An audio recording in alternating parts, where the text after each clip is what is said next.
Well, by now you've probably taken a look at our 7 core principles, and you notice the first one on the list is that selling is an honorable profession. And part of understanding that sales is an honorable profession is to take pride in your work.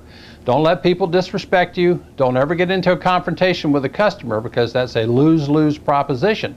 But at the same time, don't accept bad behavior from them. And when you've done something of value, when you have put a deal in front of them that they should take, remind them of it if they want to give you a reason that's not appropriate for turning down the deal.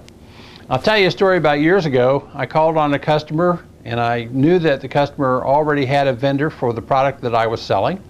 And I made the following proposition: if I can provide better value to you, if I can put a better deal in front of you in terms of price and service, will I get the business? And the customer said, sure. Well, I did just that. I was working for a cargo carrier, and I came up with a plan that would move the goods to the destination 2 days faster than the current carrier at a price that was 10% less expensive. And I asked for the business, and I was turned down. The guy said, well, you know, the current carrier matched your price, and all things being equal, I'm not going to make a change. I'm just going to stay where I'm at. Well, I made the mistake of accepting that, and I went home. Well, the next day I was telling my boss and my mentor about the conversation and how it had gone. And he said, now let me understand this. You cut this guy's costs and you improved his service, and you don't have the business? Why is that?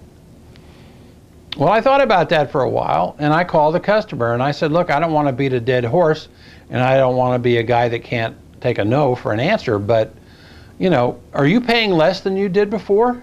And the guy said, yeah. And I said, are your goods getting to market faster than they were before? And he said, yes, they are. And I said, who did that for you? And then I shut up and didn't say another word. And there must have been a 30-second pause on the phone while he thought this over. And finally he said, you did. And I said, then why don't I have the business? Another 30-second pause. And he finally said, as of now, you do. Well, that's just an illustration about how you have to have pride in your work, how you have to understand when you've put good value in front of a customer, and how you have to insist that they recognize the value that you've placed on their plate. We get into the habit of hearing no when we're in sales because, unfortunately, it's part of the reality of being in selling.